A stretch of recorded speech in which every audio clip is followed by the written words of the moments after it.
How did the European Central Bank respond to the Eurozone crisis? Imagine a big financial safety net stretching across Europe, ready to catch countries falling into economic trouble. That's what the European Central Bank aimed to do during the Eurozone crisis.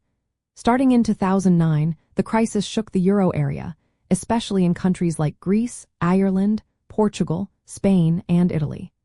The European Central Bank, or ECB, stepped up with a mix of new and old tools to stabilize the situation.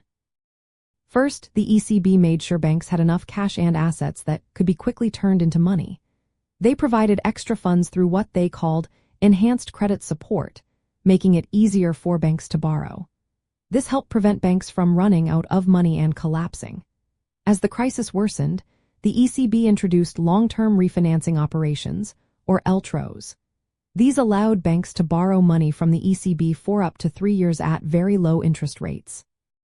The goal was to flood the banking system with cash, encouraging banks to lend more to businesses and families, which could help the economy grow again. The ECB also started buying government bonds from struggling countries through a program called the Securities Markets Program. This helped lower the borrowing costs for those countries, making it easier for them to pay their debts. But the ECB had to be careful because it is not allowed to directly fund governments.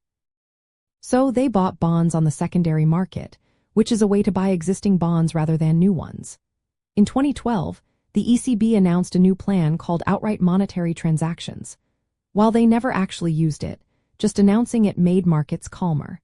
The plan said the ECB was ready to buy unlimited amounts of government bonds from countries that agreed to make reforms. This was a big step, as it acted like a safety net for countries worried about their debt. The ECB also worked closely with other European institutions, like the European Stability Mechanism, a permanent fund to help countries in trouble. The ECB's actions helped prevent the euro from collapsing and kept the European Union united during a tough time.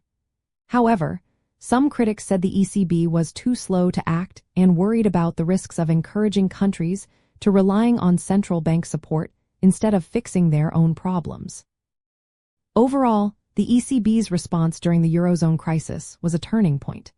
It showed that central banks could use many different tools beyond just setting interest rates to keep a currency union stable. Their actions helped save the euro, but also pointed out the need for more cooperation and reforms in Europe. This episode in European history reminds us how important quick, coordinated action can be during a financial emergency.